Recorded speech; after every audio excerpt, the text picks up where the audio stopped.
entrevue leçoise, celle du mois de juin 2016. C'est la dernière de notre édition. Et d'ailleurs, dans cette entrevue, on aura la chance d'avoir en invité Luc Pirala, le directeur par intérim du Louvre-Lens.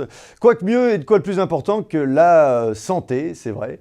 Et c'est l'occasion justement de nous intéresser à un sport qui devient un véritable phénomène. La marche nordique. Et oui, vous le savez, c'est un marcheur équipé de ces deux bâtons. Alors il n'y a pas de ski, il y a uniquement que les deux bâtons, mais ça a surtout pour vocation de faire travailler l'ensemble des muscles. Plus de 95% du système musculaire est en train de travailler. Alors c'est l'occasion de se booster. Et c'est l'idée de l'association leçoise Les Caribous qui a eu pour l'occasion l'idée de faire cette marche nordique tout en haut du Terri, naturellement. Et je vous propose du coup de découvrir ces nombreux marcheurs qui se sont donné rendez-vous pour faire cette marche grâce à un reportage signé de la caméra de Marcel Moreau.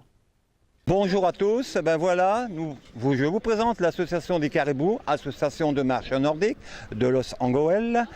Nous allons faire la marche qui s'appelle la leçoise, c'est la dernière marche de l'année, dominicale, et une fois par mois bien sûr. Et donc nous allons partir de cette place de la mairie, nous allons aller jusqu'au Terri et revenir ici sur la place de la mairie où nous allons terminer par un repas très convivial. Notre association, elle organise, on fait plutôt des sorties 3 fois par semaine. Le lundi, le jeudi et le samedi. Lundi et le samedi, c'est sur le Terri de Los Angeles. Et le jeudi soir, de 18h30 à 19h30, à la salle du Vauchel. Voilà. Oui, donc la marche nordique, c'est une discipline sportive aujourd'hui qui se développe de plus en plus. L'avantage de la marche nordique, c'est que c'est un sport qui est adapté à tout le monde, quelle que soit la condition physique, quelles que soient éventuellement les pathologies. Alors ça se pratique n'importe où. Il suffit d'avoir des bonnes chaussures, des bâtons et puis de marcher. L'avantage à Los Angeles, c'est que on a une magnifique ceinture verte, 15 km à parcourir, et puis surtout les terris les plus hauts d'Europe. Donc forcément, ça nous donne des reliefs, ça nous donne des ascensions à réaliser. Et puis on s'en donne à cœur joie 3 fois par semaine pour garder la forme, être en bonne santé et passer un bon moment de convivialité tous ensemble. Ceux qui voudraient venir nous rejoindre, nous reprenons la marche le 12 septembre et ils seront les bienvenus. Voilà.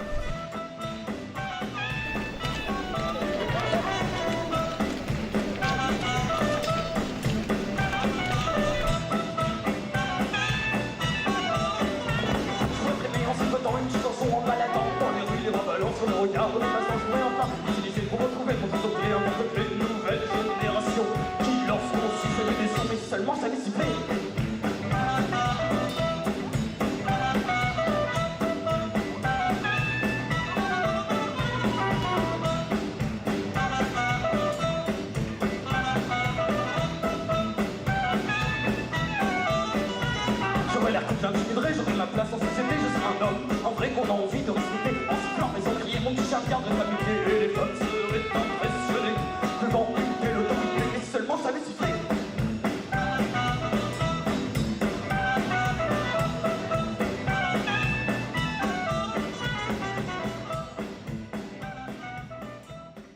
Voilà, une belle occasion en tout cas à nouveau de monter en haut du Terri et de découvrir la vue. D'ailleurs, n'hésitez pas, avec ou sans bâton, c'est toujours une agréable promenade que de monter sur nos terris, bassin mondial maintenant d'ailleurs, à l'UNESCO.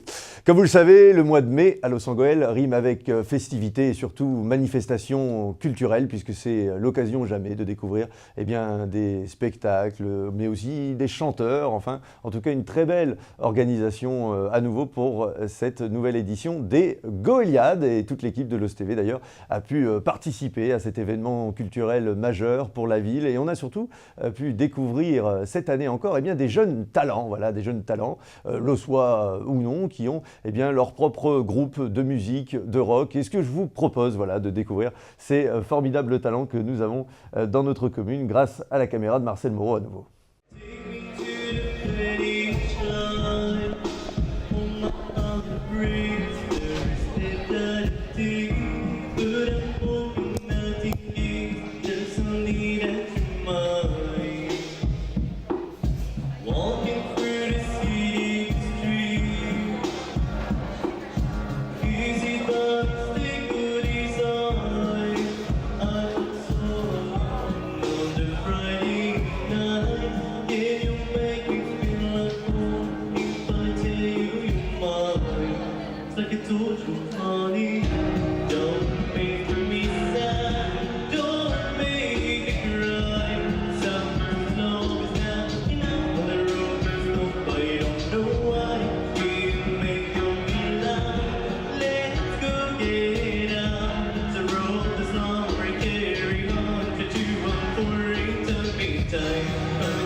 organise ce tremplin,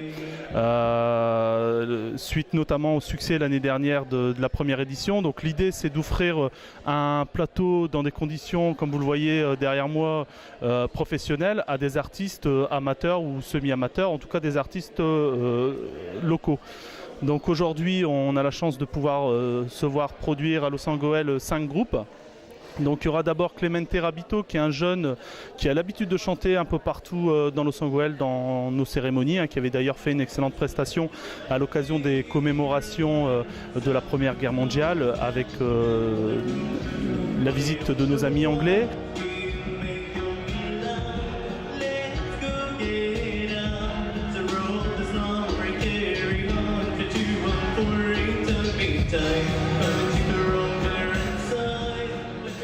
Vous aurez ensuite les Plastic Duck. Plastic Duck, pareil, un groupe local, notamment avec Benoît Ambrosi, qui a l'habitude de se produire, qui était récemment sur la soirée ciné. Vous avez pu les voir, qui joue un jazz manouche un peu déchanté.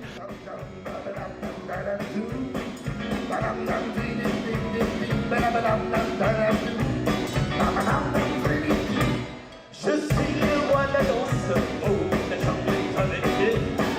De la puissance au plus haut, pourtant je dois vous envier. Je voudrais devenir un homme, ce serait merveilleux. Pareil aux hommes, aux amants, aux singes, aux milieu. Oh, Roupidou, oui, je voudrais marcher comme vous. Roupidou, comme vous, je suis vert comme vous, surtout. Ensuite, on a 2 groupes de rock, LSA et Ambivalence, deux groupes très très intéressants, je pense que vous aurez le plaisir d'apprécier. Et enfin, on a un groupe qui s'appelle Océan, qui fait de l'encounter.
Et voilà encore une belle manifestation culturelle, les Goéliades, et puis surtout les festivités vont continuer puisque du 10 au 12 juin, vous pourrez me retrouver dans le fameux festival Le Sans Rire, 3 jours d'humour avec comme parrain Didier Super.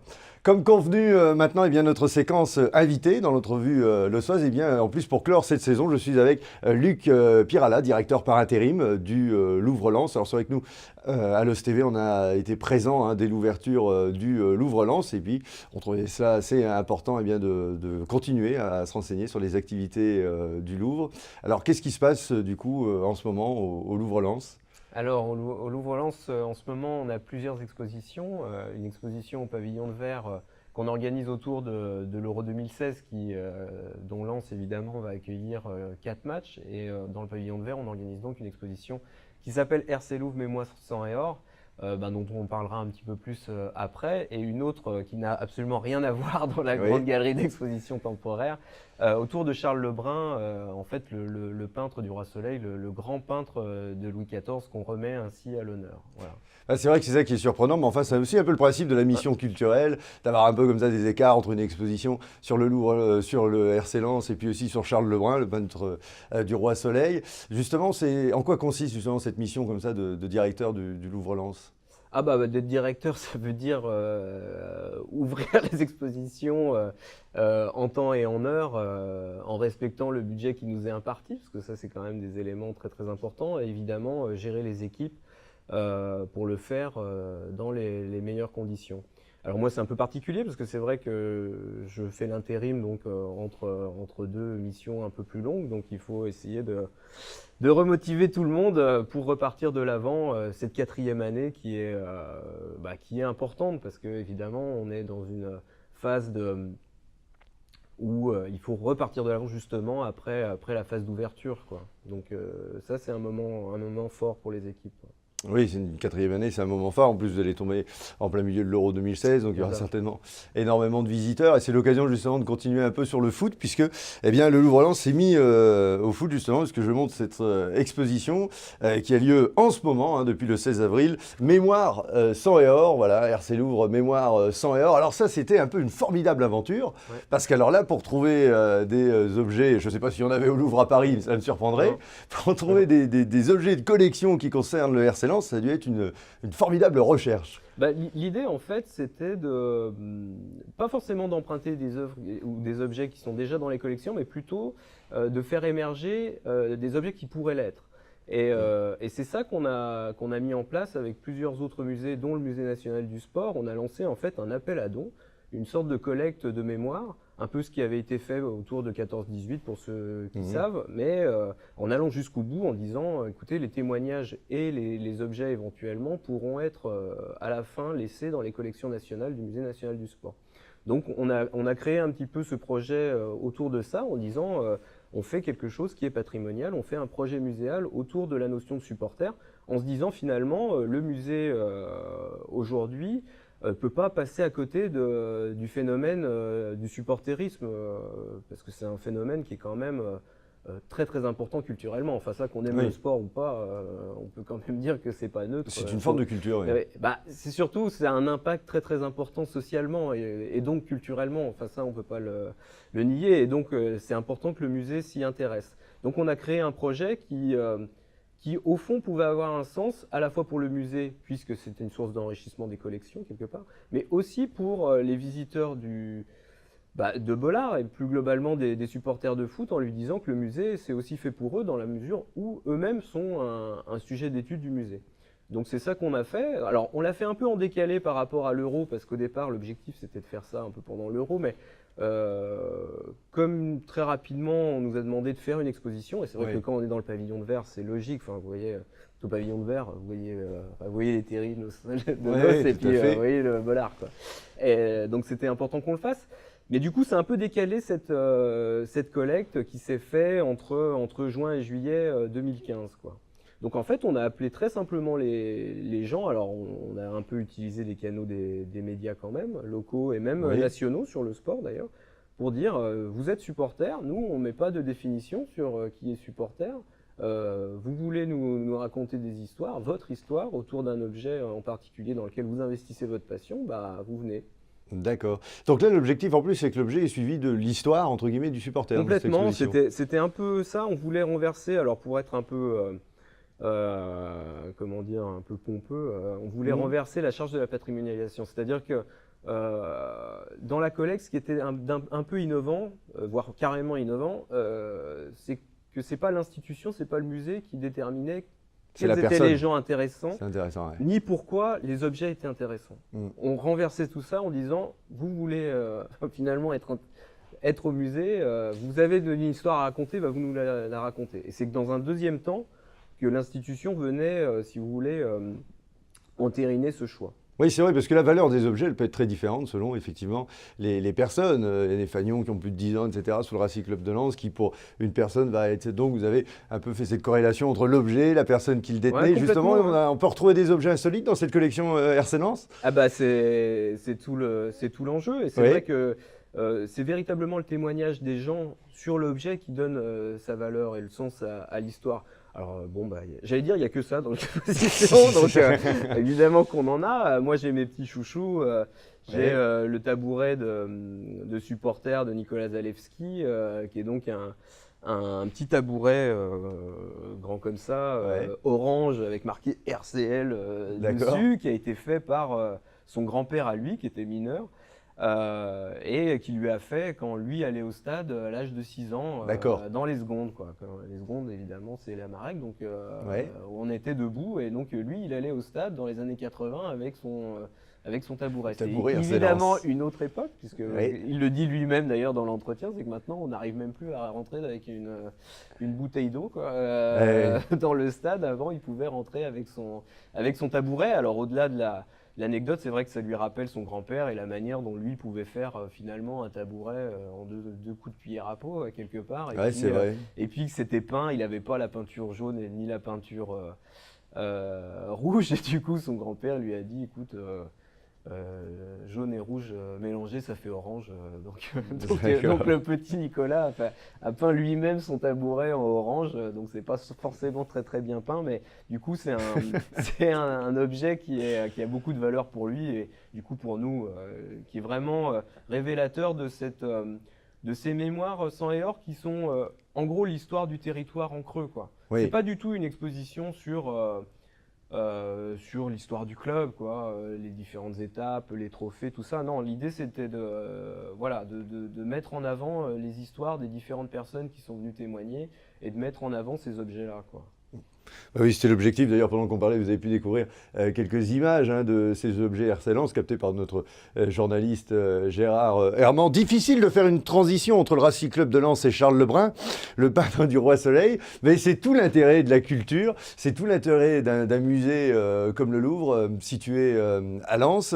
Et donc, cette nouvelle exposition, elle vient de démarrer, c'est pour ça que vous nous invitez. Charles Lebrun, le peintre du Roi Soleil. Donc là, c'est dans une autre galerie. Oui, donc là, c'est la galerie d'exposition temporaire. Donc 1700 mètres carrés, donc je rappelle que c'est quand même un espace qui est très très important au niveau des musées en France, sans doute un des plus grands espaces muséals d'ailleurs.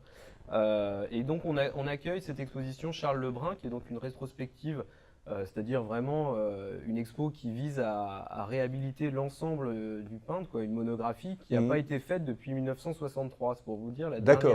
La dernière grande exposition Lebrun avait été faite à Versailles sous les auspices du général de Gaulle et d'André Malraux. C'est ce qui change un peu, si vous voulez, ça change un peu d'époque.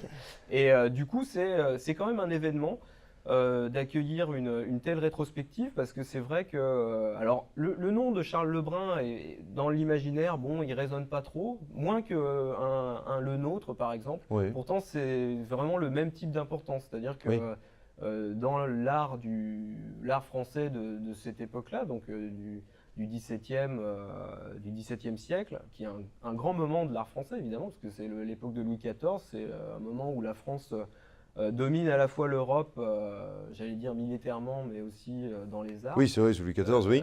Et donc du coup, c'est vraiment le chef d'orchestre de la création de ce style-là. Donc on peut le voir à travers... Alors c'est d'abord un peintre, mais c'est aussi quelqu'un qui a été à la tête de grands ateliers.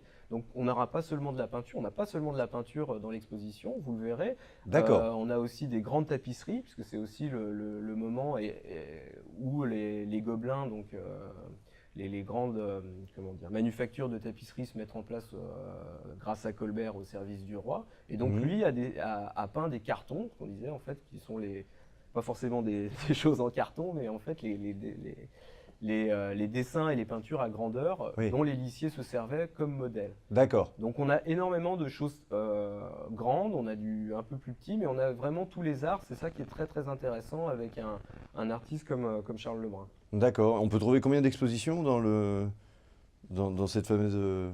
Combien d'œuvres ? Oui. 220. 220, d'accord. Ce qui est quand même pas rien. Mais vraiment, je vous invite à venir et à découvrir l'exposition, parce qu'elle est vraiment très très spectaculaire. D'accord. C'est sans doute une des plus belles qu'on ait faites au Louvre-Lens, et vraiment, je vous invite à être un peu curieux, à changer un peu de monde, mais vous allez en sortir émerveillé. Et tout l'intérêt est là, c'est pour ça que volontairement on vous a invité d'ailleurs pour clôturer. C'est notre dernière émission de l'entrevue lossoise de cette année. Après en juillet-août, on va être tous bénévoles, on prendra des congés entre guillemets. Et c'est ça qui qui faisait un peu la surprise, c'est d'avoir ce genre de deux expositions, entre un côté sang et or, un côté aussi Charles Lebrun. On a le temps une journée de faire les deux ? Ah oui, complètement. Ah bah si en plus vous avez le temps dans une journée de faire ces deux expositions, profitez-en, n'hésitez pas, soyez curieux. Il y a le tabouret de Nicolas, pas par son grand-père, un petit peu. Ouais, c'est pas Charles Lebrun. Voilà, mais vous avez aussi Charles Lebrun, la grande période militaire sous Louis XIV. Enfin, étant un peu fan de Napoléon, j'espère qu'il y aura une exposition aussi. Alors, sur Napoléon Bonaparte. Il est pas mal dans la galerie du temps quand même déjà. Oui, c'est vrai, oui, j'ai vu qu'il y avait ce service de toilette, etc. Donc j'ai constaté, mais enfin, le sacre par David, ça serait pas mal un petit peu, le Louvre-Lens aussi, on l'attend. Ah ouais, mais alors là, il y a un problème de place. Non, mais sur le STV, on fait les choses bien, on fait les demandes, voilà, peut-être Voilà, que c'est ça ça, passera. ouais. C'est volontaire. Je note. C'est le coup de gueule de l'animateur de l'OSTV, le sacre de Napoléon par David au Louvre-Lens. J'en ai profité. En tout cas, merci Luc Pirala de nous avoir accepté notre invitation. On vous souhaite plein de visiteurs pour ces 2 éditions. Et puis on se retrouvera certainement pour d'autres éditions, d'autres expositions aussi au Louvre-Lens. Quant à moi, je vous remercie de nous avoir suivis tout au long de cette année. C'était encore une formidable aventure avec vous. On a passé des moments extraordinaires. On a découvert plein de choses. Vous vous souvenez de ce tournage de film aussi à Los Angeles, Un clair de lune à Maubeuge. On a retrouvé des figurants. On a reçu Bertrand Koch qui faisait ses pièces de théâtre en ch'ti pour continuer la mémoire de cette langue. On avait fait pas mal de choses. On a aussi la marche du soldat canadien qui est fait par l'association qui est située justement au Louvre-Lens. On a essayé vraiment de traduire l'ensemble du tissu associatif qu'on a dans notre formidable région. Et nous serons présents tout naturellement l'année prochaine, enfin dès la saison prochaine, dès septembre. Alors n'hésitez pas, surtout si vous voulez nous rejoindre, participer à cette formidable aventure, comme je le rappelle toujours. L'OSTV, c'est une association composée de bénévoles de 7 à 77 ans qui ont appris à maîtriser les caméras, à monter et nous serons encore présents l'année prochaine. Alors rejoignez-nous, c'est tout simple, un petit message sur Facebook, par mail, vous faites comme vous voulez. Notre équipe sera là pour vous répondre et comme d'habitude, je vous embête un petit peu avec ça, mais nous c'est notre passion, on travaille énormément pour que nos vidéos soient vues. Alors n'hésitez pas à partager cette vidéo si vous l'avez vue sur Facebook et puis si vous nous regardez par le biais du site YouTube, abonnez-vous à notre chaîne, ça vous permet de nous retrouver chaque mois pour cette émission de l'entrevue lossoise. Quant à moi, je vous dis encore un grand merci et à la rentrée prochaine et d'excellentes vacances pendant ces 2 mois estivales de juillet et août.